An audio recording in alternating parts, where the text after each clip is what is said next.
Forgive me, Father, for I have sinned. It has been 34 years since my last confession. 34 years, eh? Do you have a burning desire to share anything in those last 34 years? Let's find out. Time will tell.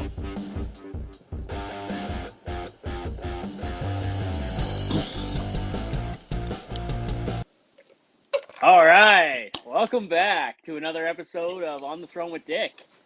And yeah, this one I think is going to be pretty fun. We have special guest Dougie Snakes with us today. Dougie? Hey, how you doing, my man? Good to see you. Oh, buddy, it's good to see you too, man. I'm doing pretty good. Pretty good, actually. Not as good as you, though. I'm in camp, and Yeah. you're fresh off your Valentine's Day slaughter massacre, whatever you want to call it. Yeah. You know what? Valentine's Day was pretty. Valentine's Day has never been big for me. No. No, I don't think I ever bought a woman any piece of jewelry or even almost anything in my entire life. And it's nothing against them. I just don't ever buy them anything. Did Valentine's you Day, give a good gift? No, I just had like a regular I see I have like 2 or 3 girls that I see, but it's not like I don't know if they're seeing other people or have boyfriends. I don't ask any questions. I just have relationship issues where I can't. I tried dating last year and I can't do it. I can't be it's not even a monogamous issue. It's just I can't be after 2 months. I can't be present. They want to go to like farmers markets and shit like that or hikes, and I'm not even fucking. I don't even hate it. I just don't want to do any of that stuff, right? So it is selfish, but so for my Valentine's Day, I just fucking maybe cook you something, but I haven't done that. Yeah, I haven't been in a steady relationship in a couple of years, right? So maybe a couple loads is all anybody's getting, but I'm not trying to be like too. Like the man or anything like that, but yeah, Valentine's Day was never anything big for me, or even I always forget it is Valentine's Day. Did Dougie Dahmer come out on Valentine's Day? Well, you know what's funny? I actually I like to be bit, and I bite when I'm fucking someone, but You never like to to the be bit. yeah, like I'm not, but it's not. I don't need it to come or anything like that. But I need like if a girl ever bites me in the chest or like on the neck or something, like I'm into it. And I got like fangs. I got vampire teeth, so I don't mind like biting a girl on the neck and all that. But for the most part, they're always just like, Jesus Christ, you bite hard or something. And I don't know where this came from. Show me those again. What do you think? Well, I kind of want you to bite me with those. Look at those things. Some people are like, did you file them down? I'm like, yeah, but I'm in the fucking shop with a rat file in there filing these things. Are you ready to your fucking mind? Yeah. Oh shit, man. Did you send any flowers or anything from camp? I didn't send anything from camp, no. But before I left to come back to camp last week, I bought flowers for my wife. So yeah, it's kind of hey, happy early Valentine's Day. And honestly, I really don't even like doing the flower thing because I don't want flowers to signal or be a token or a signal of our relationship. Flowers die, right? I don't want our love to die. You know what I mean? We've been together 17 years. I think I've bought flowers like 3 or 4 times. I dated this black chick, right? She said 2 things to me that I'll never forget. So the first thing is we're laying in bed and we're trying to watch something on Netflix, right? And I go by Kevin Hart and I look at her and she's like, holy fuck, he's not funny. And I started to die laughing because to hear like a black person say that, I was just like, right on. Because I don't find him that funny either. I do like him in movies, but I don't think his stand-up is good. So she said that. I was like, holy shit, I think I'm going to fall in love here. And then the second thing she said to me, she goes, don't ever fucking buy me flowers. She's like, I don't want any of that shit. And I was just like, right on. So I was with her for like a little bit, and I was like, I remember that, like, don't buy me flowers or any of that shit. You know what I mean? Take me out for a bite to eat or something like that. So I'm not against flowers either, but I'll just go to the grocery store and get the flowers if I ever have to, like a quick little self-checkout job, right? It is, I don't know. They don't even smell like roses, like Outcast says. You know what I mean? It's kind of smell like shit. Do you ever smell a rose? Yeah. They don't smell good. No, they don't smell that great at all. They smell like I just took a big camp dump. Yeah. Anytime someone's like, oh, this smells so beautiful, I'm like, it smells like fucking dirt, but So, yeah, but Valentine's Day, man, been pretty low key, man. Nothing ever crazy happened. I imagine if I was ever in something like super serious, or I would make it, right? But I was never a big thing for me. Did you wear protection? Well, I fucking caught a yeast infection in the summertime, so I probably didn't wear a condom in a couple of years, and And then I noticed that I'd have trouble keeping a hard on with a condom on because I was so used to never wearing condoms, right? And then I caught a yeast infection in the summer. I didn't even know that was a thing. My fucking dick. I woke up one morning. My dick was like swollen. With love. Well, I guess with something anyway. And then I remember I went to work and I was like, well, I don't know, maybe I had too much rough sex or something like that. And then it kind of got worse. And burned when I pee, and I was like, holy fuck, I think I got an STD, by. You know what I mean? And then I went and showed one of my foremans. I was like, bro, will you look at my dick? He's like, yeah, hollowed out, right? So I just showed my dick. He's just like, I think he's got a yeast infection. So I got a couple of days off of work because they give you just go just over the counter. They give you this cream and you put it on, but you can't have any like tight clothing on. Your shit needs to breathe. But that just happened this summer. That passed, right? And I was just like, it kind of did scare me, where I was just like, kind of fucking randoms here and there, and then I was like, bad for not wearing condoms, right? Because I rarely ever. I always pull out ever since I was young. You know what I mean? So, and sometimes when I go, Tom Segura talks about it. He talks about like he went a couple of years without coming in a girl, and then when he came in, like it feels so much better. And I often forget what that feels like because I never ever do it. You know what I mean? So, I started wearing rubbers recently, but then I noticed I had a problem where like because I'm so not used to like wearing rubbers, that I had trouble keeping the hard on. I was like, what the fuck is going on here? I've never worn a rubber with my wife. Never. We've been together 17 years. We were 17, 18 when we got together, and it was just raw dogging right from 17, 18 right till now, and we only have 2 kids. So, do you have anything tied up? Nope. Nope. How old are you now? 34. Just turned 34. Yeah. Okay, I'm 32. Yeah, and that's the thing. I have no reason to believe that I'm not infertile, or I think I can have kids, but I don't know. I've had a lot of close calls. It was always like I've never ever went to an abortion clinic or I had to do any of that, which I am thankful for, right? Because I don't know if I could fucking handle that, dude. You know what I mean? If I gotta go like rid of a kid, I think at the time it'd be like let's do this, but then like down the road I might be like, shit, dude. You know what I mean? You could have a couple little pops running around. So I'm glad that I was never in that situation. I feel for people like that, right? You know what I mean? Having a fucking dumpster baby. But also, I'm also such a mess on my own sometimes, and I'm like, it's probably good, right? Like I want a dog. I can't even look after myself properly. So then I got this dog. Like if I ever got a dog, I'll babysit my buddy's dog. He has these 2 Frenchies, and I'm like, these things will be coming over here. And after about 5 hours, I'm like, can't wait till these fucking dogs are gone. You ever brought the peanut butter out when the dogs are around, though? And I never thought about it. You know what's funny though? Listen to this. So I you remember the illegal satellite dishes? Yeah. I was at my buddy's house, and it's probably, I think I might have been like 12 or 13, and this is when they had like the Jerry Springer hot and heavy stuff in the satellite dishes. So they'd have like the lesbians out on stage or like rubbing cake. So I take what I could get because I never had satellite dishes at my house. But I remember it was the daytime, so I started jacking off my buddy's living room. They were all downstairs. His parents went home. But 2 of the dogs came up on the couch. And I was like mid-stroking. And I was like, I don't give a fuck. So these dogs just like watched me jack off when I was 13. And I just like shot a load out and like hit all the evidence, like went and flushed the paper towel. And I was just like, I never felt guilt, but it did feel like I was like, I'm 13 jacking off in my buddy's living room with his fucking dogs watching me. I was just like, it's kind of fucked up, dude. So I just like kept that shit inside me, and I think you're the first person I ever told that. Well, fuck, I feel honored. This is my second episode now where I've had my Eminem is gay moment. You've watched the interview with Seth Rogen and James Franco, where they almost started a war with North Korea. I only seen it once, yeah. Yeah, where Eminem came out as gay on their show, right? Oh yeah, that's right. Dude, Eminem just came out as gay on our show, right? Well, I had a moment like that with Uncle Hack last episode where like that was my Dave Skylark moment. This is my Dave's. Dude, you're coming out to me. That's right. I'm coming out to fucking shoot. As long as you're not coming on me. As long as you're not coming on me and you're coming out to me, we're good. That's right. I'm wearing protection these days too, so you're pretty safe, right? So I have a question. Back up for a second. What does yeast infection on a dick even look like? So it's not like there's no like substance or like crust or anything like that. Like literally, like my dick, which is ballooned, You know what I mean? It looked like a hot dog at 7-Eleven that was roasting too long. You Like know a what I mean? Chinese spy balloon.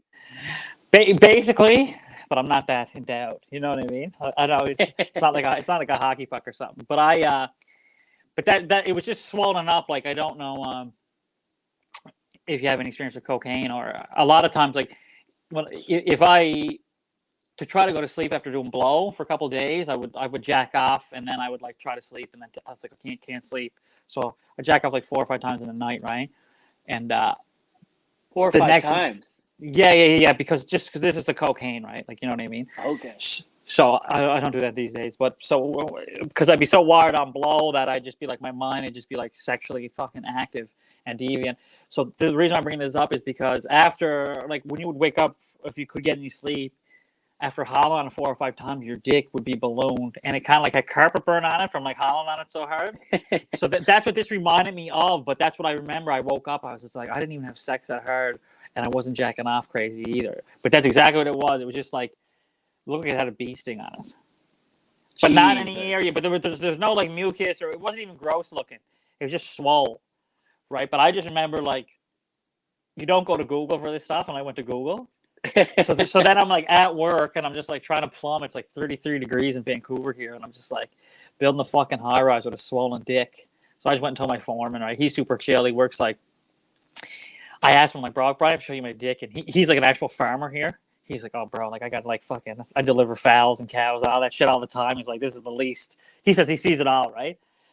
So anyway, yeah, but that's what it was. And I've never had any other STDs. I don't even know if that is an STD. I'm guessing it is, but I've never had anything.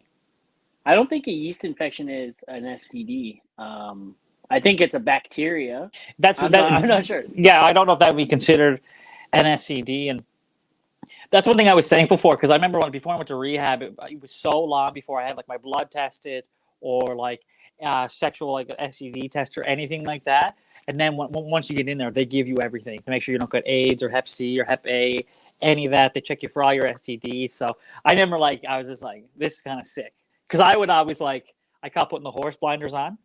Well, I have any like stressful things in my life, I'm like, I'm just gonna put the horse blinders on and forget about it. You know what I mean? And that was always, I was just like, I did drugs with like a lot of shady people, and I always was like up to no good. So I was just like, I gotta have something. You know what I mean? Yeah. Being a real piece of shit, right? So.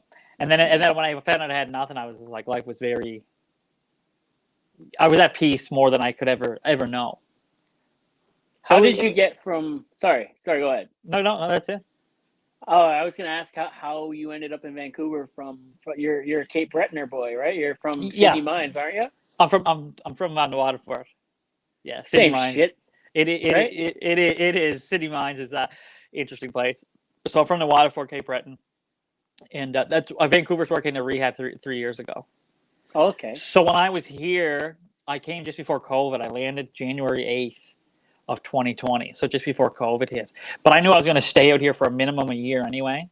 That's what was suggested to me, to go to rehab, get off all your stuff, learn a program, and then stay in the second stage, which is just a sobriety house. So there's like 120 days of main program that I did, where I'm going to this center every day and learning about addiction and behavioral things, and then the rest of the time, I was just in a house living with other dudes that just like had to be under certain conditions. Like you had to be able to piss clean whenever asked. You had to do a chore every day, and but then other than that, you could do whatever you wanted. Just a sobriety house, right? You weren't allowed to have any women over or pretty much any guests because it was COVID. But that's why I fucking love Vancouver, dude. What prompted you to go to rehab? Obviously drugs, but like how bad was it? I'm 185 pounds right now. I was 125 pounds when I went to rehab. I've seen a picture of you when you were a lot smaller. Yeah, I was. I remember I'd be at the shipyards and like these girls that I know would be stopping me, and they'd be like, "Okay, like you lost enough weight." Like I was trying to do it. They're like, "Oh, look, you look fit enough, right?" And I still remember like it'd be like every 2 weeks I'd have like a knife and I'd be cutting like a new hole in my belt to make it tighter at work, and all these clothes that like would never fit me were too big on me and stuff like that. It was so bad. I did a roller skating video where I'm downtown Halifax fucking around on rollerblades, but there's like they do a side profile. It's not in the real video; it's in like the footage I have. And I've seen how it's hard to see yourself. Like even my mom, I'll backtrack to this, but when I'm home, and my mom sees me, she's like, I didn't realize how bad you were, because you see, like if you see me every day and I fell back into addiction, you wouldn't notice it as much as somebody who just see me that never met me, right? Yeah. You know what I mean? It's like if you met me with a fucking shaved head and then I showed up with dreadlocks, you'd be like, "What the fuck is going on?" Exactly, right? That's God's Yeah. shaved head right there, dog. But I went to a buddy came home. I was at home at Christmas time, and a friend asked me if I wanted to go to coffee, and I haven't seen him in a year. And this guy, I used to sell drugs with this guy. I was in the army with him. I was in oil sands with him. I played minor hockey with him since I was 5. He was in every grade. He was one of my best friends. I graduated with him. And he came to my parents' house and he said he was 13 months sober. And I was just like, oh, Yes, shit. sir. And then he said, I can get you to a place called Together We Can. It's a treatment center in Vancouver. And then go out there, man, and you could change your life if you want it. And I did, man. And I remember after that, I just went right inside. I sat my mom down. I'm like, listen, I'm like insanely hooked on opiates and coke and drinking. And she knew about the cocaine and like the liquor, but she didn't know the extent of it. But she had no idea about the opiates. And I was just ready. I was suffering. I haven't had fun partying, man, since I was fucking probably 25 or like 20. Partying for me wasn't like going after the bar anymore or anything. It was just like, wake up. Who do I got to go to get my fix? What do I got to do to get it? And then it'd just be using by myself. Because you wouldn't want to share anything, right? Like cocaine's a shareable drug where you share, but opiates are, because there's a limited amount and you'll actually be dope sick, you stop sharing it towards the end. I did anyway. So I was beat up, man. I was real in a lonely place, and I just want to do stuff like this, do podcasts and do comedy and have a good laugh, and I couldn't do it. You know what I mean? It was fucked. Well, man, you're killing it on the socials now, but we'll get to that in a minute. But so how much would you say you've spent or were spending on opiates and cocaine and alcohol and shit? Well, I remember I'd be selling cocaine in Halifax, and I remember I was getting an ounce of coke for $900, which is a really good deal, right? Yeah. And I would have to fucking take money into my paycheck to pay the guy above me because I wasn't making any money. So basically, I would just like buy this fucking ounce, and then I would sell it, and then I had the thing about pills is that they're controlled, so only a certain amount of pills are released into the public, right? So they're harder to get. Like cocaine that's coming in kilos or whatever it's coming in, you can get your hands on it. Fentanyl is another thing where I could get easily, but not on the East Coast. It's hard to get fentanyl down there. And where I'm from anyway, East Coast of Canada. So hydromorphs, which is like just like a really good high, that's like the number one opiate back home. That should be controlled. So like a hydromorph, I want to say a 12 milligram is like $30. And I would do like, I'd have to do like 4 or 5 of them a day not to be sick. So this is this would be every single day, right? So that's the thing where it'd just be like money coming in, money coming out. My mom told me, my mom works at a bank in my hometown. She told me I had the number one debit transactions out of the entire bank 1 year. The number one debit transactions. Yeah, and I remember she told me that. And I was like, oh, cool. I was like sort of cringing in shame. I was just like, oh my God, right? So everything, I worked in Alberta since I was 21 and worked like as a pipe fitter. And then I worked in I always had a good job, and I never had anything to show for it. So anything, I was broke all the time. Like I could never pay my cell phone bills, and even like wherever I lived would have no furniture. Like literally, like maybe a couch or a mattress on the floor. So I was always like, I was thinking like when I would start dating a girl, it was fine. She was just like happy to be around me and all that. But then she'd realize it, like I don't think this guy's gonna change. No. You know, because they'd be like, "Do you just move in here?" And I'm like, "Yeah, I just moved in there." So I don't want to say like I say on average probably about $100 a day, but that could vary. That could go up. It could be down, right? You know, and then there'll be many, not towards the end, but there'll be times where like I would only drink and do blow because that's all I could afford, and then if I was hungover, I'd have a bit of opiates, right? But it would vary, right? Because there'd be like 9 or 10 months where the oil sands slowed down, where I couldn't get any work around 2015. I had to go to the shipyards in Halifax, which I hated because it was a 9 to 5 job. Yeah, man. When you come from the schedule of the oil patch and you try to go anywhere else, man, it's hard. I tried to get out once, and I worked in a warehouse, and it was like an 8 to 5 thing, and my boss there is like, hey, it's 5 o'clock, you can leave now. And I'm like, yeah, I'm just gonna finish what I'm doing here and then I'll leave. Right? My boss asked me the next morning, what time did you end up leaving? I'm like, oh, I left at 8. Just like we don't give out overtime. It's like, okay, I mean, I had to finish it, right? It was just I started it, I had to finish it, and I quickly learned that lifestyle wasn't for me. No, and there's no end in sight. Like I like to go when I would eat camp. I'm like, I'm just gonna work for 10 months, and then I'm gonna take 5, 6 months off. And I know I'm gonna be broke after my first month, but I'll be on Pogi EI back home, so I don't give a Bogey fuck, right? Beach. Pogi Beach, and I'm the only one I got to worry about, right? But that's the thing where I'd be like, the end could be in sight for me. So when I went to the shipyard, I hated it because it's just 30 years of steady work, Yeah. and the pay was shit, and that's when I got really bad into addiction, and I started hanging around real shady people, and I Yeah. didn't like because I'm like a lover, you know what I mean? I don't like I'd be like hanging around people that'd be like hurting people and tying people up, and I was just like these guys are my buddies, but it's just through association that I was with them because I needed drugs, right? And I really didn't. Yeah. I didn't like it, right? I never ever did physical harm to anybody, but it was like leading towards these. You keep getting pulled in these weird situations, right? I'm just like I don't like this, right? But the shipyard to me too was it paid you weekly. That's the only thing I liked, and one paycheck I could pay my rent and my cell phone. So Beautiful. my rent in Halifax at the time, I had a wicked place. I lived with 4 other dudes, and it was $500, everything included. That's not bad. No, so it'd be like my one paycheck might have been like $700, so I could just be a degenerate, and then my last paycheck of the month, I at least have to keep the lights on at my fucking place, right? Yeah. Yeah. Yes. So That's important. yeah, but yeah, like I said, spent a lot of money, and I never had anything to show for it, and that led me to Vancouver, and I love it here. I like Vancouver. I lived in Port Moody for a little bit back in Okay. the day when they were Uh, building for the Olympics. oh, that must have been. I'm in Burnaby here. I heard they bust all the homeless to like a different town when they had the Olympics. I heard that a couple of Yeah, times, but I wasn't. yeah, Yeah. to get Yeah. them out of downtown like that. It'd be like, okay, everybody, come on, we got some blowing pills for you. Get on the fucking bus here. You know what I mean? Miss Frizzle picking you up, taking you downtown somewhere, right? But it's pretty wild here. Yeah, so I was there when they were building for the Olympics, and by the time the Olympics rolled around, I had already moved. I was living in Mm, Saskatoon during the Olympics, so sorry to yeah, hear. yeah. Well, no, Saskatoon's a beautiful town. It's Is it? actually not I've that never been. bad. I always hear bad stuff.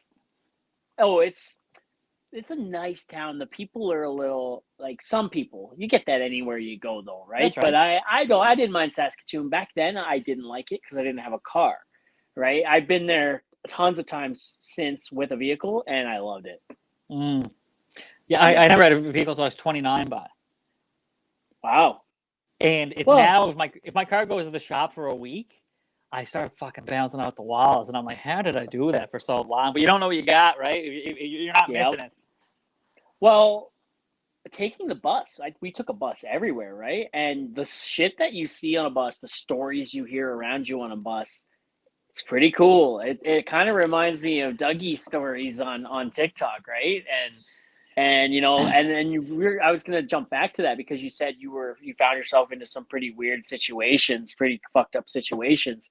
And is that where your stories come from? Yeah, yeah. And a lot of people always ask you, your story's true, and I'm like, everything I say is true. The only thing that's not true is I'm bad. Like the example I use is like we got kicked out of soccer when I was 15 because we fist fought another team in soccer. We had an actual bench clearing brawl. The coaches were involved. It was crazy, right? But let's say I said it was in this took place in like let's say I say Sydney Mines, but it might have took place in a Waterford. So the towns might be wrong, or like the time of year might be wrong, but the gist of the story is correct. Because when I made that video, my old coach reached out to me. He seen it on TikTok, right? And he was like, no, that was not in Shetty Camp. That was in Inverness. And he's like, and we weren't losing 9-0. He said it was tied 5-5. So that's what like most of the stories is the same, right? But that's the thing. People are like, well, how did you live like this? Well, I just like, well, I started doing drugs, and I was like, I started drinking and drugging when I was like 11 and 12. Started smoking hash when I was 11. And then it got worse and worse. But it was always like I come from a party town, right? But that's a thing where like you're 34. So think from the Yeah. moment you were like 17 when you start getting into hard stuff, literally doing that 3 or 4 times a week for fucking over 15 years, 10 years. You're going to just like, it's just always, you're always going to be in some weird situation, right? Or hanging around somebody shady or like doing something you're not supposed to be doing. You know what I mean? Yeah. Yeah. Yeah, no, that's and man, like your stories are fucking funny, man. Like There's a reason why you have 90 something thousand followers now, Mm, right? Have you hit mm. 100K yet? I didn't look, but No, and I'm kind of shadow banned, and because I'm into the live streaming now. I haven't been pumping out. I've been only doing like a video maybe every like 8 or 9 days, and I don't ever plan on slowing down that much. I'm just in a little chill phase right now, and I always yeah. call them like bedtime thoughts. Usually, when I go to bed or first thing in the morning when I wake up, I'll have a funny story that happened in my head. They haven't been coming lately because I've been focusing on other things. Yeah. I might be. We're working on a TV show for the summer. You're going to be in a TV show. Yeah, well, like I did work with SwearNet, which the Trailer Park Boys. That's their thing. They're SwearNet, but I'm not like nothing's confirmed yet, or it's just in the talks. But I'm trying to just put together a little like we already filmed like a type of pilot, and we're gonna send that in Nice. and see what they think. Right, so that's where my energy has been, but I haven't hit 100K. I've been crawling lately. I noticed and I wasn't alone. I was talking to one of my cats I know in Newfoundland. He used to live in Vancouver, and that's what he was saying. Like views have been down lately, like bad.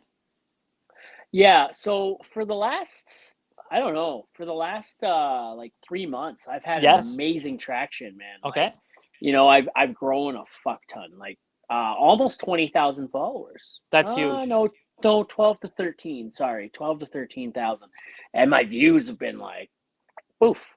But I'm Mm. growing right now on Instagram a lot and Facebook. That's where I'm focusing on a little bit, and YouTube. So yeah, TikTok, it's been there, but over the last week, yeah, they started to slow down a little bit, and that's cool. It's all right, because now it's my turn to relax a little. I also haven't put out as much content over the last week or two, Mm. right? Since I came back, since I went home and then came back to work, I haven't put out much. Also maybe in a little bit of a chill phase here. But I'm also pumping out a lot of podcasts right now. I I want to like get this some type of. podcasts in the chamber. Yeah. Are these going on YouTube? Yes. Yep. Yeah, that's like I got I only have like 4 videos up, and I have over like 500 subscribers on YouTube, and Yep. I that's why I like Twitch, because I want to start trying to make money off of Twitch and YouTube and stuff. But fucking TikTok is so goddamn convenient because you just record and all this Yeah. stuff, right? But I I like don't that know how thing. to use Twitch. Twitch is like super hard because you use a thing called OBS. It's not super hard, but it's like once you get going, you have these stuff where like people can type in commands and certain things will pop up. And also, I noticed like a lot of like I watch my buddy. I have a friend in the States that he does this for a living, Twitch. He only plays one game. He streams at the same time every day. But like before his stream starts, he has nice animations. He's like, this Twitch is about to start. Everything's real professional. And he's a partner, and he actually has moderators, and that's how big he is. Where like there's like 2 people that moderate his stuff, right? So he'll hold like 300 to 400 viewers a night, which is pretty good, right? So he's partnered with Twitch. So I've been kind of going off of his guys, but that's where you can make money. But I've seen the biggest Twitch guy. I think this Aiden guy. I'm not really too familiar with him, but he's switching over to Kick. He just signed a $150 million contract for Kick.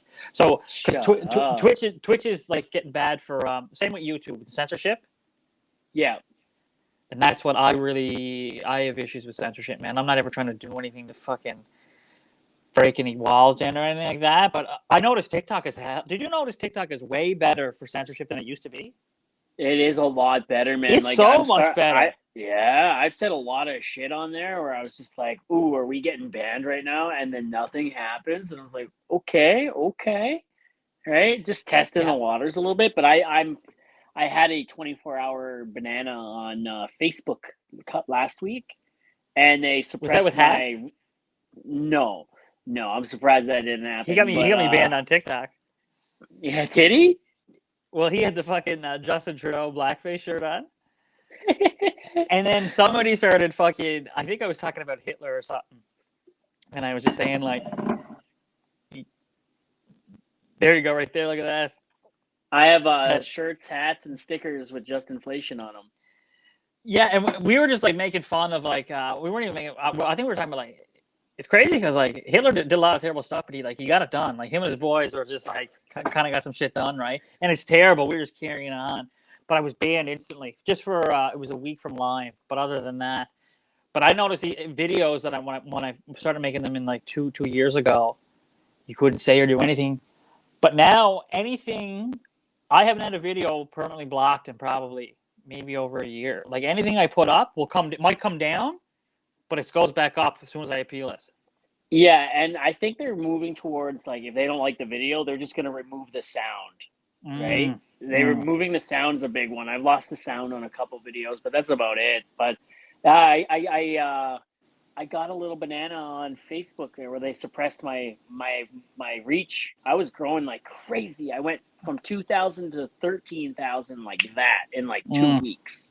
And then right now I'm at 13.3 thousand or something like that. Like I'm just having a hard time growing for the next, I think there's 18 days left. So And what do you mean 18 days left? Like in the ban or in like is there like windows to grow? yeah, my account is restricted for the next 18 days. So I can go Gotcha. live over there. I can post videos. I can. So what I was doing beforehand to grow on Facebook, I was posting it on Facebook. Then I was sharing it to all the Facebook groups, right? And then people would be from there, they'd follow me or whatever. And then it got to the point where I didn't need to post in the Facebook groups. I would post it and boom, 1,000,000 views. Boom, 40,000 views, 50,000 views on Facebook. And then now it's back to, oh, I got to post them in the groups again for a couple weeks, right? Yeah, So yeah. whatever, it is what it is. I don't care. I'm It's having a fun. and it's a grind, man, because that's what I'm like. I know some people come to me and they're like, man, like my videos don't hit, and I'm like, how many did you put out? And they're like, 3. I'm like, bro, I Yeah. remember I did videos for like 4 months, man. I think one of them might have hit like 2,000 views. Yep. Like when I first Yep. started off, like it's such a there's so many people. Everyone their dog does something bad. So here's the thing. Here's the thing, right? And we talked about this on my very first live stream with Gord from the Second Act podcast.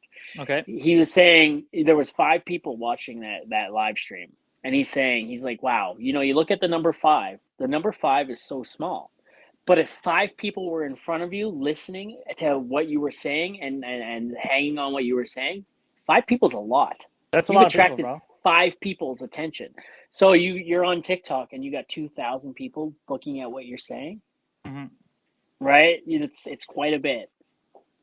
Well, I was in a recovery meeting with a celebrity, and I won't ever say who it was, but they talked about they signed this movie deal, and they were one of the highest paid actors in the world at the time, right? Wow. And then they talked about how it wasn't enough. He talks about then like he just addicted to more, wanted more, right? And that's something I always remember because I'm like, you might fucking do something and you get 10 views and you're like so stoked. And then a year later, 10 views, you're like, oh, this is doing bad. But there was a time where you were so happy you would get those numbers, Yeah. right? And Yeah. it's not And all I'm about back numbers. there. And Oh, I'm yeah? back at that. Yeah. If my video gets 10 views, maybe I'm a little disappointed, but 10 people watched it. And it's probably the 10 people that needed to see it, right? It reached your community. Yeah, and that's the other thing is a lot of times when I do videos, like obviously I want them to do good. I want to get a couple views, a couple likes, right? That's why I put that shit out there. But it's also like it's definitely therapeutic because I'll have fucking something stewing in my head where I'm like I can't stop thinking about it. I'm like I gotta fucking put this out to the internet, bro.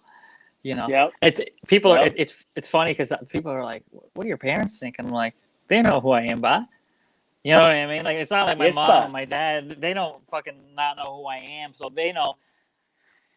I come home, my mom would be like, where are you at? And I'd be like, oh, that's so-and-so houses. She was like, oh, you had fun with that one, did you? And I'd be like, yeah. And my old man is like basically my twin. He's shady. I've seen your dad. I've seen your dad. If it's in the cat, it's in the kid. Exactly, right? So my old man, I've had a lot of good times with him too, right? But I don't know, I put it all out there, and I definitely I'd like to try to go to the next level if that's such a thing, whether that, I think it's either going to be streaming or more steady on the podcast or something, but it's super nice to see you doing this, right? And the other thing too is when I first started doing a podcast or something, I thought it had to be all shiny and you needed a good background, and I try to make it look like that. This is all you need. We're not professional, right? No. Not yet. Well, eventually, maybe I'll get one of those fancy mics and shit like that, but you know what? If people want to listen to it, they're here. They're listening to it because they want to know what we're saying. They don't care how prim and proper it is, right? You know what I mean? Like we're just 2 dudes. I work in the oil patch and I'm gone from home for a couple months or a couple weeks now at a time. And you're Dougie Snakes. You know what I mean? Like do we are we supposed to sound beautiful and pretty and have like a sweet ass background, and you know what I mean? So Yeah, yeah, man, and everything over time too. And it's right. how many weeks are you in camp for at a time? Well, that changes. My last hitch was just over 4 weeks. This one will be 3 weeks. Last year and the year before, I was doing 6 months at a time. Yeah, That's I'm not doing that. that shit no more, man. How what camp you at? We have our own camp. There's no name. We call it Camp Kenya. It's just, Okay, that there's that not good. you ever at CNRL or anything? I've never. What camp? It's literally it's like Horizon CNRL. No, never been to her. I've been on site at Horizon for a couple hours, but like I've heard the stories about Chelsea and Richardson and Yeah, stuff that like that. well I used to. It used to be so crazy because they had a bar there. It was like the last camp that had a bar, so you were allowed to Yeah. have liquor in your room, man. And that place would be like a fucking party. I'd want to shoot myself every morning going to work. I'd have a couple months where I'd be on the straight and narrow, man, but I never like it would be fucking bad. And that's where I was doing fentanyl for years and I didn't know I was doing it. I was buying Oxy 80s and I was they were a real Oxy 80 is green and then when you crush it up it breaks through white in the middle. These were just breaking through all green, so I knew they were fake oxys, but I didn't know what was fake in them. Didn't care, right? And then I found out like that's what they are. They were fucking fentanyl pills, and I was selling these the whole time I was in camp, like scaffolders and laborers, right? So anywhere that's what I used to do. I used to take a ton to camp with me, and every time I get there, I'd sell them. And then I was just like, fuck, I don't know, those guys are dead. You know what I mean? And I did see everybody coming back, but I was just like, for years I had no idea that's what I was doing, right? But you get lucky and the thing is too, I find like camps like that really can support like a crazy lifestyle. Because I mean, there's no like criminal background check. You can kind of do Yeah. whatever you want. But I do. I'm not saying I was never in an office setting, so I can't say that I wouldn't like an office setting either. Maybe that is nice. Yeah, I don't. maybe you can find a good dealer in an office setting. Who knows, Yeah, right? you know Like, what I mean. Or you got a little lady, or have some like try to get laid at a water cooler or something like that. You know, but have them water be, cooler be, hats. before we go any further, you're not glorifying that lifestyle, right? You're talking about your experience with it, but it wasn't a good one, right? It was Well, here's the fun at thing. the It was time. I listen. I'm not glorifying it, but I had some of the best times in my life in addiction. But sobriety is a million times better. You know what I mean? Yeah, But I yeah. had like it literally would be like you and your buddy is like doing rails at work and kind of doing some fun stuff. That'd be good. But then like you don't talk about like when you're laying in your camper room at like 3 a.m. by yourself, like being like, what the fuck am I doing here? You know what I mean? So there would be a lot of loneliness and Oh, like depressing stuff. But in my early 20s, man, it was all fun. I loved every fucking minute of it. And, there might be like a couple of down phases, or you have a breakup, or your family's mad at you or something like that. But for the most part, it's just we all called it the Wild West. We loved it out there, right? I was in Shell Albion. Shell Albion had a bar in it, but it only 2 drink limit. Yeah, yeah, yeah. I think CNRL had that, but no one ever listened to it. Oh yeah, well the waitresses or the bartenders or whatever, 2 drink limit. You got to know them, you spend time with them. I'm Mm, sure they'd give you more. I don't know because I'm the exact opposite of you, right? I've lived that sober lifestyle my entire life, right? Like mm. I think I've been drunk like twice. Oh, You know, oh, really? Eh? I don't really drink. I'm a liqueur kind of guy. I'll have a cap full of Di Serono with Mm. the rest of the cup full of pop, and that makes me feel pretty good for a night, right? And then I had my first edible in August with my wife. How many milligrams? Oh, so we split it in half. It was probably 2.5 each. It fucked That's us up. enough. Yeah, man. That's Yeah, like people are taking like 100 milligram stuff, and I'm like, I would smoke it weed fucked every us day. up. Oh, fucking rights, man. Edibles, they hit Yep, you. They hit you different. When you digest them, it does something weird. I can't remember what it is, but it's different than smoking it. But yep. when edibles came around, there'd be like I always think like I'd have an edible that let's say be 5 milligrams, and I'm like, man, it must all drain to this one side of the tray because this shit is way more than 5 milligrams, right? Because I've been in a couple of Yeah. situations where I'm like was too wrecked on edibles. It can be scary.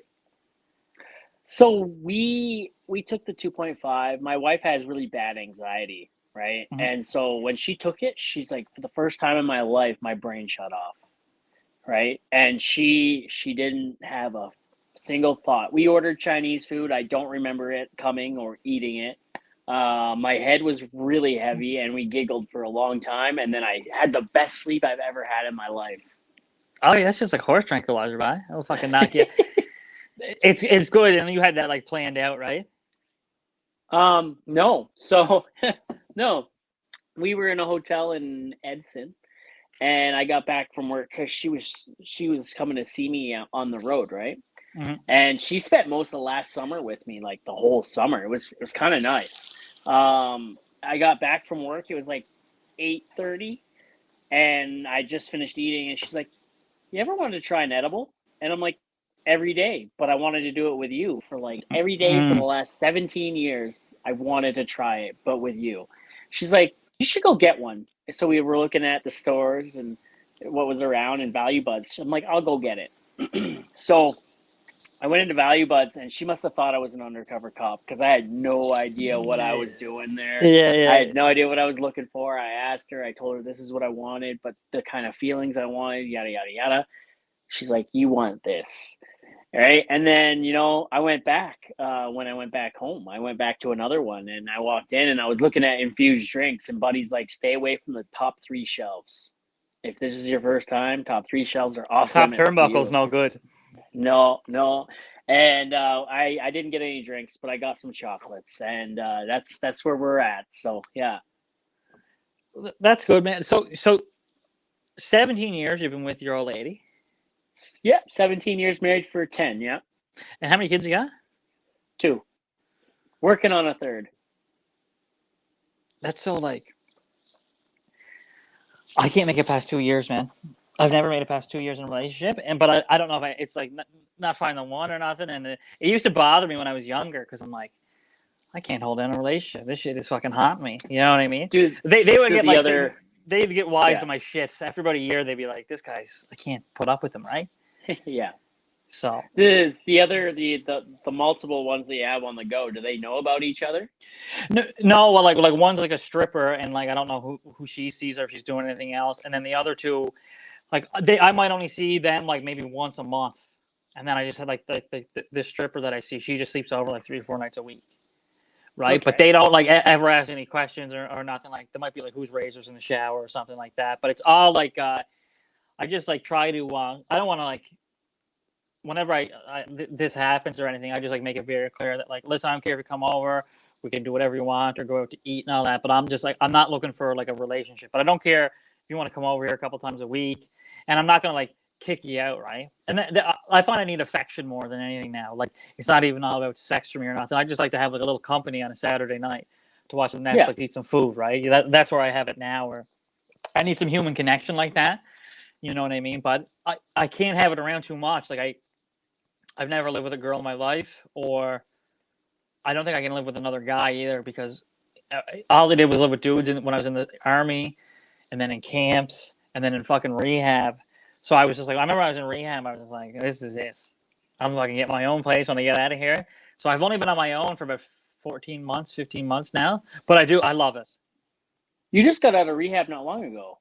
Well, so I've been sober over 3 years, but I did 18 months in rehab total, right? So I've only been like out of the rehab umbrella, I guess, for maybe 16 months now, or whatever the math is. You know what I mean? So it's been Yeah. nice. Before we go any further, do you want to plug your socials where people can find you? Yeah, you can just find me on Instagram at just Dougie Snakes, all one word. My Twitch is also Dougie Snakes, all one word. Twitch.tv/Dougie Snakes, and my TikTok is Douglas_Snakes. I always feel weird plugging my stuff or promote myself. I don't know why. I feel Don't, man. that's why with stand-up What's what you're comedy. doing this, right? When I do a bit of stand-up comedy, I have trouble telling the same jokes twice. But that's half the game. Is like you're literally going to open mics to find out what works and what doesn't work. And I like have trouble going up there doing the same set over and over again. I've never told the same joke twice, which is hard on me, Really? man. Yeah, but I don't have like 30 minutes worth of material either, right? I'll just have like put together 5 minutes, and it's I don't know, and I got to get used to it, right? You know, if there's something about it, I'm like, I don't want to go up and say the same shit I just did, but that's literally what you go do. You gotta connect with Hack. and go to Edmonton. And I think we were talking about it's called First Blood. And when he's doing his shows, First Blood comes out and gets the audience ready, right? The First Blood always sucks, but Well, I think I might be doing that in Vancouver. That'd be cool. Because he's coming to Vancouver, so he asked me. He said, "Do you want to come on the show?" So I don't know if he still has plans for it, right? And I'll be nervous already, right? It's so stand-up comedy. It's so interesting because it's like if you're in a band, you're a bass player, and you play a wrong note, the whole band's with you. They got you. But for stand-up, it's like you're all the focus. And the other thing is when you're doing open mics, usually the only people that are there are 20 other comedians, so they don't laugh at a fucking thing, bro. So you're literally there, in front of other comedians. They don't find anything funny because they're also like they're sick people. You know what I mean? So that's the thing where I'm not saying there won't be a giggle on that, but they're just in their own little world of waiting to go on stage. So it's a very weird thing.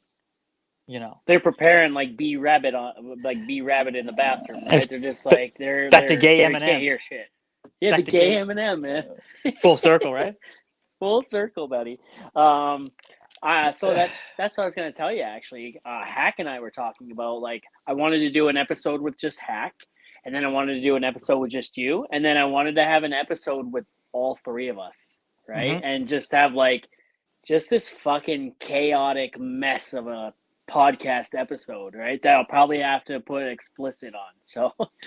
Yeah, 100%. It'd be good to, if you want to, I can, it'd be good to get some live confessions or something, not even on the podcast, but get some people to write in or do something. Yes. But don't look at it beforehand.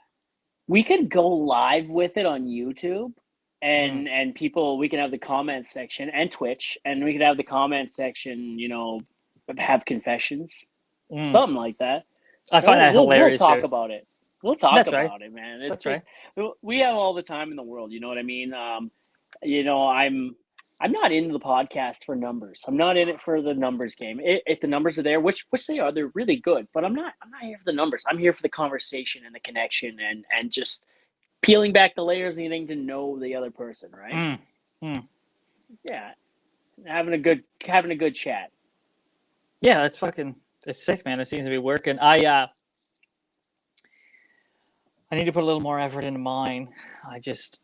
To edit everything and to record it and all that, it's good because I would have I like doing mine if I have maybe somebody that was in addiction or escorts, but when I reached out to other people, it does line up. But I was trying to get everybody to come to my place to do it, and then I had a stranger over one time, and she was a working girl. I didn't really know her, and then I'm like I'm gonna end up getting robbed. Is what's gonna happen. Because I was literally on Craigslist, I'd be looking for podcast guests, if you were ever in prison or whatever, you know what I mean? Putting this shit in a Craigslist ad, getting lots of interesting responses. But then I was thinking, I'm I either got to have security here or somebody's going to rob me at some point. It's going to go bad if I'm inviting all these. Oh yeah. They're not getting invited to a studio. They're coming to my 1-bedroom apartment for fuck's sake in Burnaby, right? So I wised up a little bit. Man, that would make for a good story, though. You know what I mean? I got robbed this one time. Shout out to random people from the internet. Yeah. Shout out to Prison Mike. But that's the thing, right? Where I'm just it's good, man. And there's so much stuff out there. So I was happy that you asked me to come on. Oh, dude, I love your stories, and I think there's a lot more to you than that. I think you're pretty smart. You know what you're doing. Yeah, I like being funny, bro. Yeah, and I love that. And I couldn't believe I didn't even know who you were when you popped into my live, to be honest with you. I had no idea who you were that day. But everyone else knew you, right? And you knew me. So I was like, okay, cool. So then I followed you back. And then I started watching your shit, seeing it everywhere. My coworkers know who you are. So oh yeah, Dougie, fucking watch this shit. And then I was like, okay, all right. And then so, I watched, I listened, and I stitched a couple of them. Some of the ones that I can relate to, like jerking off in the bathroom in the porta potty. Nothing better. Jerking off at work is the best. Nothing better, man. Dude, I was literally walking around, and it'd been a few days or a couple weeks, I don't remember, and it was starting to hurt, and it got to the point where they were hitting the side of my leg, and it hurt. So I look over and lo and behold, there's a porta potty, and I'm like, should I? Right? Should I? And then it's just like, fuck it. I go in there, and at first it was weird and cramped, and then I got in the mood. I put my legs Got in the against the zone. door and got in the zone. You know what I mean? And I wish I had AirPods back then. I could have put on some good music and maybe a podcast, a Dougie Yeah, Snakes podcast to listen to, and there you go. and then I did it, and then man, I was not expecting the size of the load that came out in the It's porta potty. crazy. It's crazy. When you have a workload, like an actual physical workload, some of the best orgasms I've ever had in my entire life were literally in a. I swear to God, I had one, and it was like early November this year, or 2022, sorry, and my legs are shaking and everything, right? And I'm just like, I'm like, because I think there's a part of like, I'm not supposed to be doing this. It's got to be quick. I'm on the clock. I'm getting paid, so there's some danger elements in there with this load you're trying to get out, right? But I remember when I did it, and I was just like, that felt so fucking good. Like, if everyone was like that, I wish they were, because a lot of the times I'm just like, I'm gonna get this done so I can think straight, go about my day, right? But I don't know, the work one, I remember it was just like, I was like, I gotta watch. I gotta be careful here, because this can turn into something that I'll start abusing. You know what I mean? Yeah. So I'm not trying to do it all the time, right? But I'm just like I said, there's a time and a place where I'm just like, there's no questions. I need to go jack off. So if you're living in a high rise in Vancouver area, might have jacked off when I was building your bathroom. Sorry. Yeah. That there's no dead bodies behind the wall, but there is some mold. Yeah. I'm always pretty good to clean up. Well, I'm a gentleman like that, right? That's good. I'm glad you at least think of others. Trying to be less selfish these days. Easier said than done. Yeah, that's fucking awesome, man. What's your favorite story? What's the like the favorite?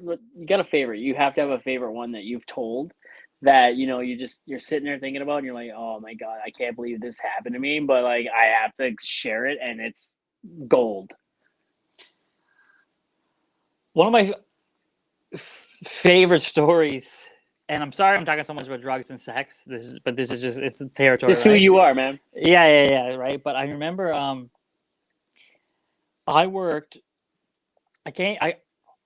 left this girl that I never should have left, right? I kind of do have regrets for it, but I thought grass would be green on the pasture. So I got this job, and they were giving me a flight allowance to Cape Breton, but I wasn't taking the money. So they would give me $1,500 just for flights, let alone what I was making, every 2 weeks.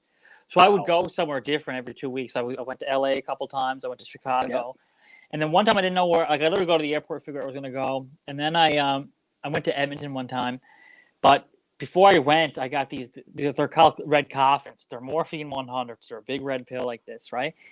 And I would take drugs on every airplane I ever went on in my life. Like, not if I was going across the border, I never risked around. But anytime I got on you only need one security check. And I would never go out to smoke, because once you're checked in security at a small airport, you never have to leave again. You never get re-security checked. So if you get into a small airport in Sydney, Nova Scotia, and you fly to fucking Vancouver, you never have to go through security again.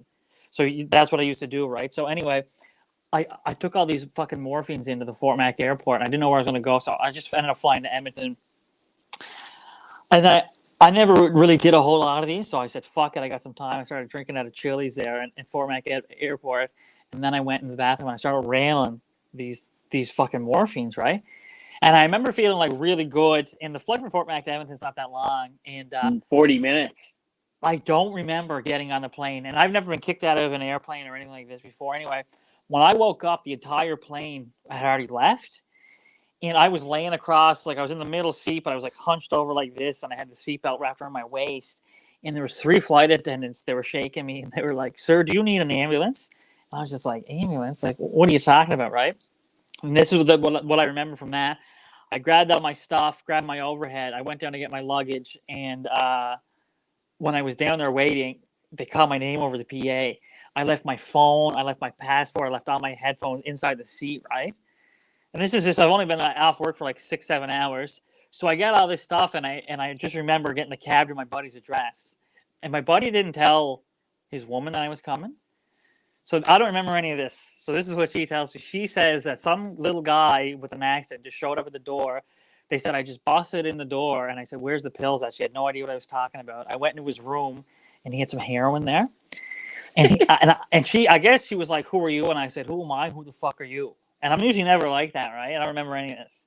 And then I started doing it. Apparently, I just did some heroin. I went to bed, and when I woke up, all my best buddies, they were like, "Dude, you were fucking screaming at my woman.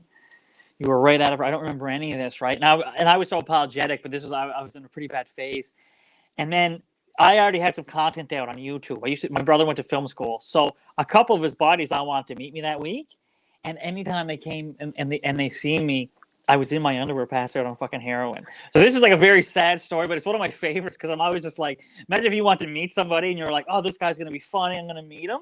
They had a full house party on this. They had a full house party, and there's videos of me. I'm literally just on a couch, like wrapped in blankets, just like not present, right? And it might be sad for looking out, but I like think back and I'm like, I apologize to the girl. Like I made my amends to her. Sorry, and I didn't cause any physical damage or harm to her. Or I wasn't even like screaming her that much. I just was like, "Who the fuck are you?" But that whole time, I just remember being like, every week I would go somewhere different, and I went to Nicaragua one week. So this whole job was one of my favorite stories, because when I was down in Nicaragua, it was like the same thing where like I would just get into like kind of funny trouble. Like that whole week when I was just like doing heroin, and people were coming over seeing me, like it is bad. I was damaging myself. It was funny, and then like in Nicaragua, there's no prescriptions. You just go to a pharmacy. If you got money, you get whatever you want. Wow. And I bought all these Valium, and this will be I'll tie this up. This is all part of the same job within 3 months. Down in Nicaragua, I was in a hostel hotel room with there's 2 German girls I was sharing this room with, and they were super chill, super cool. And we started partying one night, and there's like a main shared area. We were down there, and I was like kind of hitting off with this one German girl. I was like, oh shit, this might go somewhere. We ended up dancing, and I went to track some cocaine down, and I ended up running into her. Anyway, don't remember nothing, and I wake up in my camp room, and there's a Nicaraguan guy. He's sweeping the floor, and he's laughing at me, shaking his head. He's like, "You're crazy white boy." And I was like, "What?" He's like, "You're crazy, man." They weren't in the room anymore. None of their stuff was in the room, all of it, right? And I was just like, "What the fuck?" There was 2 bunk beds. I was on the top of one. I go down and I look at the shared living room, and they're in the kitchen, and like 40 people are staring up at me, and I'm like, uh-oh, right? I go talk to one of these German girls, and I'm like, "What the fuck's everyone staring at?" She's like, "Do you know what you did to us last night?" And I was like, "No." Apparently, I came in the room and I pissed all over them when they were sleeping. So they were in the bottom bunk beds. I pissed all over them, and I pissed all over their luggage. And usually I'm never like this. I know I've been saying this a lot, but this was a real bad couple of months for me. I was down there. My cell phone wasn't working, and I didn't have a credit card. Like, so I remember my ATM only worked at one place. I was a mess down there. I didn't have any cell phone service, and I pissed all over their luggage. You want to talk about anxiety? Nobody speaks fucking English down there. I can't get any money out anywhere, and I can't use my cell phone. And I got this whole hostel being like, "Oh yeah, there's that weird Canadian guy that pissed all over them German girls." So I like literally, I told these girls, I was like, "I'll pay for all your dry clean and clean your luggage." They're like, "Okay, that's fine." I literally found a cab that spoke English. I got him driving me right to the airport. I got the fuck out of Nicaragua. Never went back. So that'd be like one of my favorite stories. That German girl, even though it is bad, and I pissed on these girls. I'm not trying to glorify it. I still think it's funny. Getting pissed on is not funny, all that, but I'm just like, that whole experience to me, I was just like, I wasn't talking to my parents at the time, and I remember that they thought I was dead because I heard I went down there and no one could get a hold of me. Yeah. But that's the one time my mom reached out to me, and she's like, "Are you fucking alive?" And I was like, "Yeah." She's like, "I heard you're in Central America." I was like, "I'm back now." And then literally when I went back, I went to Fort Mac Airport that day, and the mall of Fort Mac, I shit myself in the mall that day because I was drinking the water down there, and it was bad for you. So it was real. When I was at seeing around that time, I was working for Rice Lake. There was like a couple months there, it was real bad. So that whole thing. Sorry about that big rant, but that was no, that's awesome, man. Yeah, kind of. Dude, don't ever say sorry, man. Like you said sorry a couple times. This is you, man, and you know this is why I wanted you on. You have good stories. I mean, you're a pretty good cautionary tale. You know what I mean? Like you know, if you want to have fun, the what if, Dougie, but you know, what if you decide to go down that road, right? You said you were a scaffolder, right? No, pipe fitter. You did scaffolding before, though, right? No, I think I said I was selling pills to them. Oh, okay. That's Yeah. funny because my wife asked me if I was interested in scaffolding once, and I'm like, nah, I don't have a neck tattoo or a pre-existing drug addiction, so Yeah. it won't work out, right? And anytime they have a neck tattoo, I'm like, oh, is that your daughter? Or they're like, oh, it's my stepdaughter. I'm like, how long have you been with your lady? They're probably like 2 months. They won't have like their own kid tattooed. They'll have like a stepdaughter's neck tattoo. That's what I always say. They're like, are you a scaffolder? I'm like, no, my tattoos are too nice. Got too much How money do in them. what's the latest tattoo? What's the newest Like, one? I got my whole back done. Yeah, I got what's that on the done at back? Christmas. Show us your back. Let's go. I won't be able to fit it in camera. Let me see if I can get a picture up 1 second. I'll put it Oh, to the okay. because When it's like my whole. when did go ahead? I was home for Christmas and I got my back outline. Hands down, most painful tattoo I ever got in my entire life. Way worse than my throat. Way worse. I could not believe it. You know what? I don't even got a picture on here. Whatever. I'll see Before, it another time. Don't even worry yeah, about it. but it's a bondage girl. It's a girl tied up, and when I went in there, This was just 2 months ago in December. And my best friend tattoos me in Nova Scotia. Anytime I go home, I get tattooed. Right, my buddy has a shop there. And I was like, this is going to be a cakewalk. I got on my chest and arms done, and my throat, my head. I got my leg done. When he started going on my back, I just thought, like, your back's pretty tough. It was excruciating the entire time. I could not believe how bad it was. I don't have a single tattoo, so I don't know. I That's the want new one. tattoo way. The new tattoo is not having any tattoos. Is it? Yeah, that's what I truly think. Like I have buddies that don't have any work on them. I don't regret any of this. I'm getting literally my entire body done, right? But I always think, like, good for you that never had any tattoos. You know what I mean? It's like, so many people get, like, even my mom has tattoos, right? I want one. I want a tree on my arm. Mm-hmm. Like it'd be represent my family tree, and in the roots it spell my last name, and then like the branches would have my kids' names, my wife's name, and then there'd be like a knot in the trunk with a heart, looked like it was etched in there, and it'd be mine and my wife's initials. That's Because good. listen, That's some real white boy it, shit, though. yeah, it is, but like Yeah, because listen, this is some forever shit, right? Like that's my right. wife and I, like I the only way out of this relationship for either of us is in a box. So like, she ain't getting out. Well, look, like I said, man, 17 years is, you don't hear that too often. No, especially nowadays, and Fucking like rights, you don't hear that at all, man. it's been she's the one. When you got a free agent, you lock her down, right? Yeah. It's like the Kansas City Chiefs just won the Super Bowl. They locked Patrick Mahomes down to that $500 million contract a couple of years ago. That's why, when you got something good, you lock her down. Does she work? She hasn't in 5 years. She's a stay-at-home mom right now. I have two That babies, that's right? So that's so yeah, awesome that you can do that, bro. That you don't have to. yeah, and that's what a lot of people on my socials are like. Oh, look at this guy working his life away, yada yada yada. It'd be nice to go home, I bet. And your wife's cheating on you, yada yada, all the time. Stupid comments like that. But it's like, hey man, where else can you make $100,000 a year? Work half the month, take half the year off, or half the year off. Sorry, you take half the year off, and I have a whole family. I have a wife and two kids and one income, and we make it work. Right? Mm-hmm. We're not just getting by. We're not just surviving. You know Mm-hmm. what I mean? So, the industry that I work in, that you've worked in, it's been good for us. 100%, man, and that's the thing too. Where, like, the comments, I usually don't respond to anything good or bad. If somebody's ever needs help with addiction or something like that, I answer them messages privately to them, or I usually get a phone call with a parent. Parents always call me, right, to try to ask me advice on their kid or anything like that. But usually I keep my comments neutral because there can be a lot of hate out there, or a lot of that. But I don't ever. Sometimes I'm like, I hardly receive any hate at all. I'm I surprised. know. I've noticed that. I was going to bring that up actually. I've noticed that you don't really comment back, and I'm like, man, your videos would get a lot more traction and views if you did, right? But Mm, your videos do very well without you commenting back, for mm, one, and for two, man, yeah, I've never seen really any hateful comments. There's no one out there that's really being like, fuck, look at this drug addict piece of shit, right? mm. They're like, you're the man, Dougie. I love you. Thank you for sharing your story, or this is hilarious, yada yada yada. I only ever see the love comments, right? So that's good. I don't get too many hate comments either. Mm. I get a couple and I know who they're from, so I just kind of Yeah. That right. So I couldn't believe. So when I was home on the East Coast, I'm fairly well known. Anytime I go out, I usually get stopped in person, right? But when I went to Halifax, every second or third person was stopping me. It that kind of like took me back. I could not.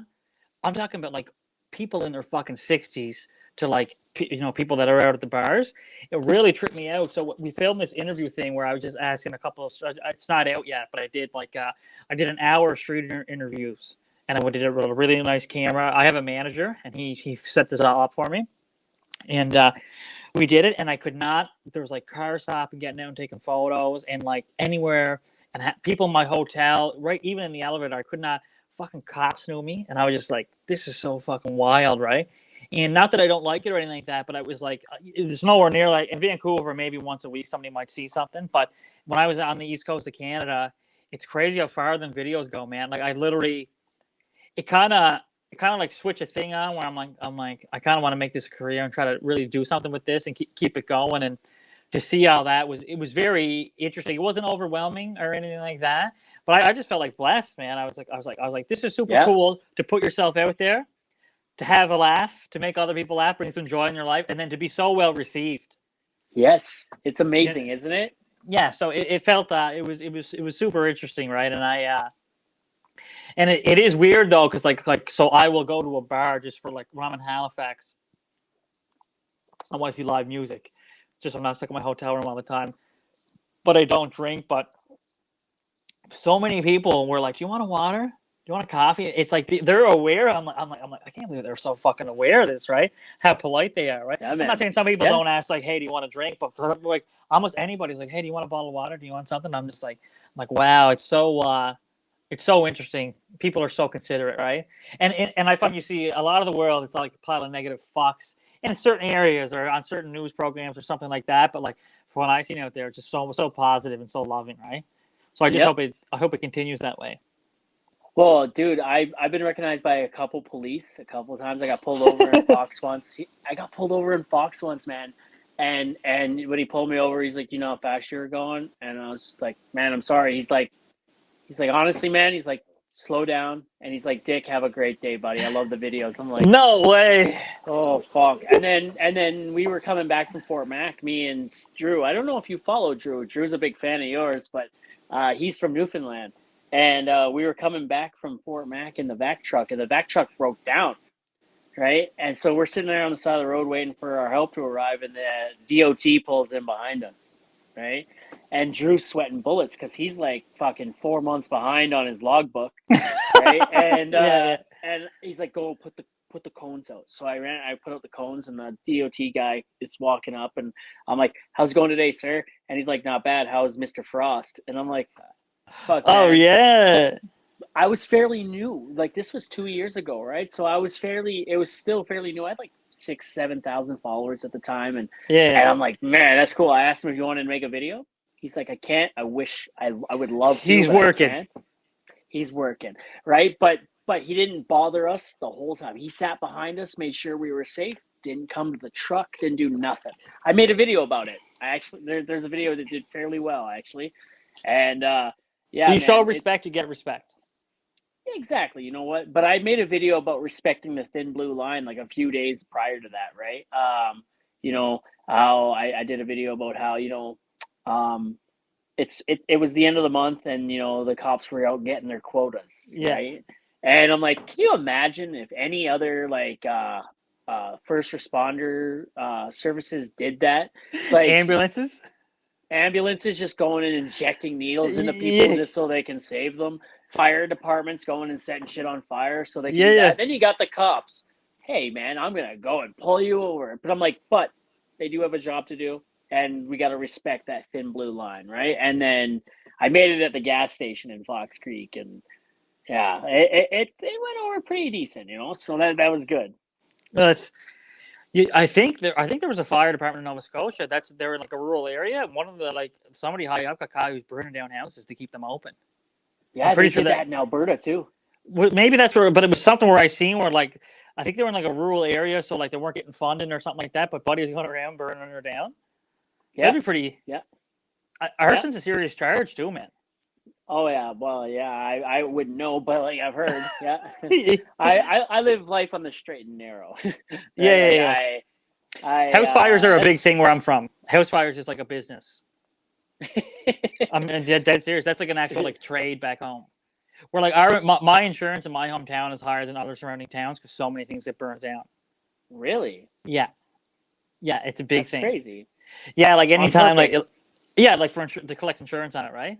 Wow, So you'll always see like before you're gonna see a fire, you'll always see like a couple TVs getting like taken out, like because people want to claim stuff on insurance, but they'll still take like maybe like a nice pool table out or something like that of that matter before it gets burnt down. But it happens like all this fucking time, and they never get to it in time. It's hilarious. Jesus, Yeah, so insurance in my fuck, town is higher than other towns in the surrounding areas. wow, that's insane, man. Jesus, man. Yeah, that's why it's just like people are like, oh, I'll open a business if it's not good, I'll just burn it down. Have you ever been to prison? You know what? I was I got charged in high school for What was okay it? okay one was in one day I had to go to I got charged with assault and then I got they tried to charge me with a smoke bomb went off in our school and filled the entire school and had an entire school evacuated. But we won't get into that. But that's the only I had to go. Some kids we were this day that the whole smoke bomb went off in the school. I'm talking cleared the entire fucking school out. It was bad. I couldn't believe how big it was. And we all had to go. We got lunch early. On our way home from lunch, there was these kids were probably in grade 7 or 8. And we were probably in grade 11 or 12 at the time, and they threw snowballs at my buddy's cars. Well, me and all my boys are fucking were jocks and psychos, right? So we got out, caught the kids, threw them in the snow, literally gave them a snow job. That was it. They bombed your car. They hit the windows. We got out. We caught you. That's how that shit works, right? I get to fucking. We go back to school, and I hear my name over the PA, and I get called into the office, and then I get in school suspension for 3 years, or for 3 days, sorry. And then Oh, I it's had gonna to, be like 3 years. yeah, no, three, and then I had to go to the police station, and that's what they did. That's when I just joined the reserve. So I remember I went away for the weekend, and I'm coming home Sunday night, and I just slept in the woods for 2 days. I was so tired. I had all my army gear on. And I cut up the steps, and my old man just like, don't take them fucking boots off, bah. You got to go down to the fucking police station for that bomb you set off and that assault charge. And they didn't know about none of this, so I was just like, oh my fuck. I went down there and it went to restorative justice. They had no evidence for the smoke bomb thing.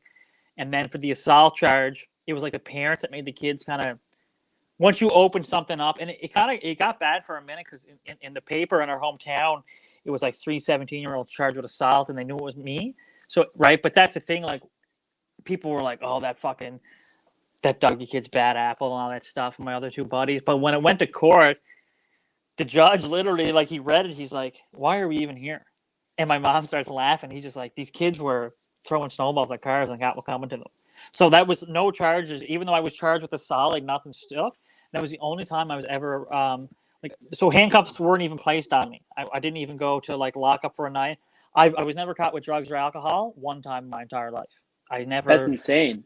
Yeah, and I don't want to say that I was like smart, but I was always like if I was driving anywhere, I would make sure that nobody was drinking or had open drugs, or if I was like going anywhere, like if girls want to be stupid or like take liquor with them open, I'd be like in the trunk, in the trunk. And I never had a lot of it too. I think is because I never had wheels of my own, so I was You never put the drinking. girls in the trunk? No, no, no. Like if they had liquor, if they had alcohol, right? So Oh, okay. anywhere I went, because I always had drugs on me all the time, so I was so cautious of getting caught. Like I never ever wanted to be, but I always had enough that I could throw away if I didn't mind. But I was never arrested, never in prison, and I never ran into the law after I was 17. After I was 17, I never had any. Well, we left a biker club one time, and I was 25 or 24, and that's the last time we got pulled over and they said that we never had our seatbelts on. They just wanted to run our names to see who was at this clubhouse. But other than that, that was it. Wow. So it was Good pretty for you. You're pretty well, very very hyper fortunate. vigilant. It's all luck, right? It's all you have drugs on you every day, and I never got caught. It's just like it's not me like being like smarter than anything like that. More just like aware, right? But it's all luck. And there's been I was thinking I was drink at the Rack in Edmonton. It's a bar, and it was daylight savings. And there'd be little things that would happen. I would remember be like, is this bar going to stay open an extra hour? he'd be like, well, what time is it? I go to pull my phone out and I drop an 8-ball in front of the security guard. But like nothing happens. I just like grabbed it off the ground, go get the girls and my buddies, and then leave the bar. So things like that would happen, but I never, had to. We used to get the cops to chase us all the time when we were younger. We would literally go out and put people's windows through or destroy their car or set something on fire to get the cops to intentionally chase us when you were younger. That'd just be something that that would be like a big thing we would always do, right? We used to call it like the turd crawl. Anybody if we would bomb your house with crab apples or rocks, if we got a good reaction from you, we would go back to your house like every weekend. So that was a common thing. But other than that, then then once I was over, after like I was 17, I never had any trouble with the law, and always and would travel or anything. They never gave me any. They'd be like, where are you going? They're like, what's your business here? I'm like, I'm going into LA. I'm partying. I'm drinking. And they'd be like, okay.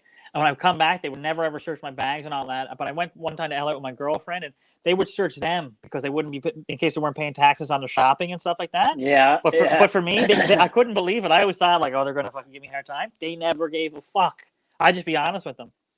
Did you ever hide anything in your prison wallet?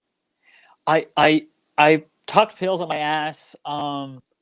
There's like the government supplies housing. There's a place in Halifax, so I had a regular person there that I would get opiates from that I would buy her out for like the month, right, when she got her script.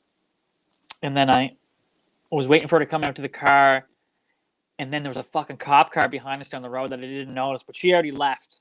So there's already an exchange, and I was just like, fuck, how long they're following us? And I remember we got real scared, and I just had them in a bag, just like a regular Ziploc bag. I put the whole bag up my ass, and we drove. Jeez. And they did follow us, right? They didn't have any lights on, but here's the thing: they didn't follow us for long. It wasn't like they followed us for 10 minutes or 5 minutes. They followed us down a couple streets, but I think it was kind of like the way you would have to drive to get out of there anyway. And then it's so funny because when we got back to my apartment in Halifax, I remember when I took the pills in my ass, like we were like high-fiving. And then we had like a moment of clarity. I'm like, oh, you're such a fucking loser. You just had like pills, like, you know what I mean? We were just like, we're like high five and be like, we're the man, like can't get caught, like totally delusional, right? And yeah, that was I think it was the only time I ever hit something up my ass. I used to put everything under my nuts when I flew. Like when I would fly, I would put on my Coke and my pills underneath my ball sack, and I would deny the X-ray machine. If they said, oh, sir, step into the X-ray machine, I'm like, no, I don't want the radiation. Get a male over here to pat me down. They can never feel under your nuts, right? It's not like I had a fucking bag like this, so I'd always just put anything under my nuts, never in a pocket or anything like that. Well, now you're on a TSA list here, so that's fine. That's fine. I made that jacking off on an Air Canada flight video, so I might be on there more than once, right? How many views did that get? That was low. I think I will not lie. I think it had like 60,000, but like it had over like 1,000. It had like 1,600 shares. It's funny. I'll have a video. I'll have a video that'll have 500,000 views with like 400 shares, which is weird. And then I'll have a video with 60,000 views, and it'll have almost 2,000 shares and maybe like 15,000 likes. So it's weird. I don't know how it works.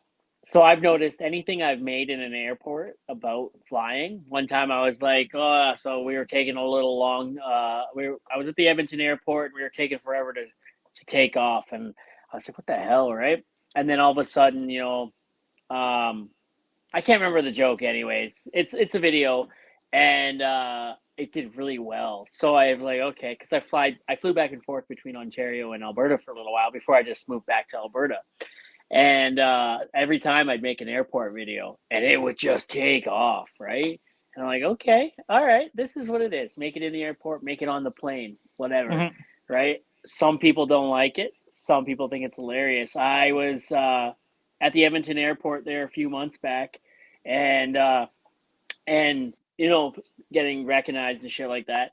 I was standing right at like the gate door 8, and the plane from Fort Mac had just arrived, and I'm like, oh fuck, right? Like, I'm gonna get recognized. It's gonna happen because like that's my crowd, right? That's my niche. Yeah, that's right. And I did a couple times, but it was the flight attendant who recognized me first. She's like, she just walked by talking, and she didn't even stop. She's just like, love your videos, and they kept going. I'm like, oh really? Sweet. Sick. Yeah, thanks. Super common when people do that, bro. Yeah, I love that. I've had in West Edmonton Mall is a pretty crazy spot for me. I go there. Sometimes I'm wearing my own merch when I go there, Mm, right? The mm. Dick Frost shirt, the hat, That's right? right. So they're whatever, man. I'm marketing my shit. I don't give a shit, right? So, but this one girl, she came. All I heard was from across the mall. Is that Dick Frost? And then like she came running up. I got my kids with me. She's like, ah, right, like her hand right in my face. Hi, and I was like, hey, how are you? Good, good, yada, yada, yada. Turns out it's my boss's friend, right? She was texting her afterwards. She's like, oh my God, Dick was here. I saw Dick, yada, yada, yada. And that same day, this woman, she passed by me and then I caught her eyes and we caught each other, right? But she was like this, she's like staring at me. And I just pretended like I didn't notice, right? And I just kept going. But I posted something on Facebook on my Facebook thing that I was at the mall, and she's like, "I was the girl that just passed you, staring awkwardly, right?" And it was like, I saw you. Yeah. Don't think I didn't notice you. Oh yeah, no, it's cool, man. It's definitely two guys. Who would have thought? Two guys, just nobodies, right? Just Mm, nobodies making cool videos on the internet and people like you said earlier, receiving them well and appreciating what we do. that's right. Love the love. It's crazy, man. Yeah. I fucking super into it. I got one last question for you before because I gotta go. I got a question for you too before you go Okay, though. okay, okay. No, that's fine. Do they still have? I was in West Edmonton and we were into one, and they had the photo booth. Bro, I was dressed up as a fucking full native. I had the headdress on. I had a bottle of Jack Daniels. I had an axe. I had everything. And my buddy dressed up as a cowboy. This is a photo booth in the West End Mall. I wonder if that Yeah, shit is still there. I it's remember by like the west. I remember putting Yeah. all this stuff, and I was fucking wasted, right? And I remember, and it's funny. My parents had that picture framed, and when I got back to work, they had that posted all over work, that picture, and they had back shift superstars on it. It was all over site, and it was so fucking funny, man. Do they still have that photo booth in the West End Mall? Yeah, so it's by the water park, right? It's Wild West photographer or something like May that. I You can't can I dress honestly up and I can't remember, but I think it yeah. had to be that. That'd make the only Yeah, sense, it's right? still there. It's still there. I can't remember the name of it, but it's still there. It's right across from like the San Diego store or the candy store, whatever the candy store is called, and the water park's right there. And there's the escalator going up, and it's off to the side. Okay. Yeah. So I you got to go, but I got a question, and I just started doing this the last couple episodes, Whatever you want. and Yeah. so everyone has a Mount Rushmore, like the four people that are on your Mount Rushmore that you look Mm-hmm. up to, that have inspired you, that have been an influence. Mm-hmm. Who's on your Mount Rushmore? Oh, this is good. I would say Chris Farley. I would say Louis C.K. Okay. I would say I love Clint Eastwood, and I'd like to say Nas, the rapper. Now is the rapper. Okay, so why those four people? Like, how are they? You know. I just liked when I first sobered up, and I remember I read this Nas quote, and he said he lives his life like the universe records everything. So now I live my life like to do the right thing when no one's watching, to not be such a piece of shit, to love Yep. myself, like and be, but so to I live my life like the universe is recording everything, right? So I'm not talking about like consequences, like if I do this, I'm going to hell, nothing like that. I just like try to be a good human even when no one's watching. Um, Chris Farley, I remember when he died. He was me and my brother's favorite growing up, right? And when he died, I remember my mother was like, "Oh, he died because he was too heavy," and didn't say about that he OD'd and died, right? And I remember watching his movies and being like, I want to fucking make people laugh like that. I thought he was the best. I thought he was like the absolute goat, and he was so like it became very attractive to me because like comedy is for all ages, shapes, and sizes, colors. It doesn't matter. He was just like a heavy guy, like not the most attractive, but like still out there killing it. So for him, it was really just very interesting. And I still like. I'll always go back and watch his bloopers. Anytime he's on an SNL sketch or something, he's making people laugh. All his movies I love. Right, I just thought he was a genius. Clint Eastwood. I love westerns. I fucking was just watching 2 nights ago, and there's just something that I love about. I'm not like masculinity go go go, and I'm not saying that he's the picture for it either. But there's just something that I always loved about his acting and directing because I'm a cinephile. I love movies. I love TV. Right, so I love The pretty much Mule. anything. Yeah, like The Mule, anything like that. Right, like I just watched a lot of Josie Wales mime, or like The Good, the Bad, the Ugly is one of my favorite movies. You know what I mean? That shit's in like fucking done in the 60s, 70s. So I loved all that, and it was just so interesting to like. He's been around for so long, and he's goated, right? And Louis C.K. was always, when I watch his stand up, he says whatever he wants, and you watch his early stuff on Opie and Anthony, and the way he talks to Patrice, and they say, they say something that can be perceived as racism or not. That I'm not looking for a racist outlet or anything like that. But it was always just like get out there, and Dave Chappelle would be up there too. He said the same thing. I seen him live in Vancouver. He was like, when you're on stage, you speak your truth and say what you want to say.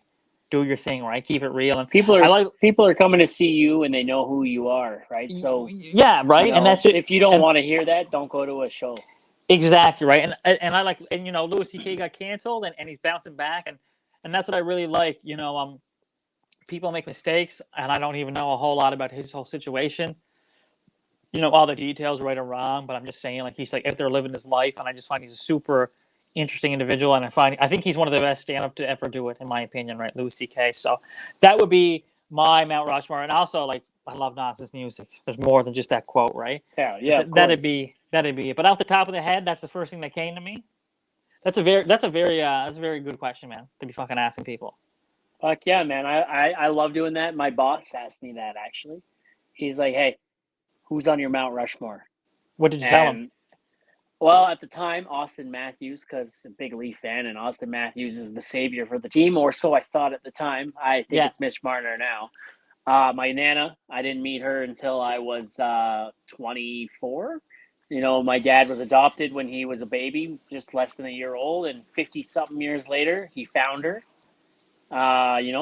And I said, my Nana, my wife, because what a fucking goat. She's just a goat, you know what I mean? Yeah. Like, cooks, cleans, not even just cooking and cleaning. An amazing cook. She's a great mother.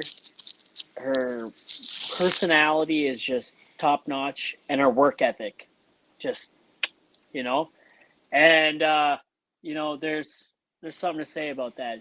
I heavily respect my wife and who she is as a person and a mother and as a wife, but mainly as who she is as an individual. She sticks to her guns.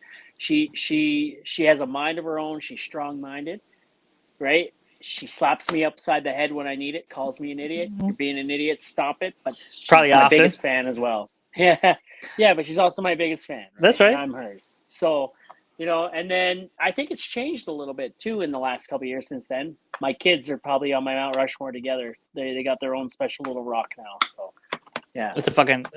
That's a dad right there, Doc. You know what I mean? Fuck, man. Good for you, my kids are. My daughter is a little degenerate in the making. She's voted most likely to go to prison at our house. So perfect. I'll get her off the path. So before we go, anything you want to say? Anything to people that might be facing addiction or suffering from addiction and mental health, and where they could possibly find help? Yeah, to anybody that is, I'm not trying to preach here. I'm just going to tell you something right quick. If you have a loved one in your life and they're struggling with drugs or alcohol, this might be hard for you to hear, but if they don't want to get sober, they're not going to do it for anybody but themselves if they're an addict or alcoholic. So you might be a mom and you're concerned about your son or your husband or something like that. If they're not ready to get solo or sober, you might have to set boundaries, right? Maybe you don't let them live with you anymore, or you stop giving them money, because until they're ready to sober up, no one can make them do it. And if you could have, they would have probably by now. And also for anybody who is struggling out there, just know you're not alone. I suffered in silence for the better part of 4 or 5 years. I didn't want to tell anybody about how bad I got, because I didn't want my drinking or drugging to become monitored. I didn't want to say, hey, Mr. Frost, I have a problem with drugs and alcohol. So then anytime I did try enjoying a drink or something casually, you'd be like, wait, don't you have a problem? So I didn't want to tell anybody, because I didn't want anybody on my, even though they knew I was fucking bad, right? But I didn't want to ever admit it. So yeah, and if you're struggling, there's lots of help out there. I do 12-step recovery. and I went to rehab, and it completely changed my life. And if anybody wants to reach out to me that listens to this, it's Dougie Snakes on Instagram.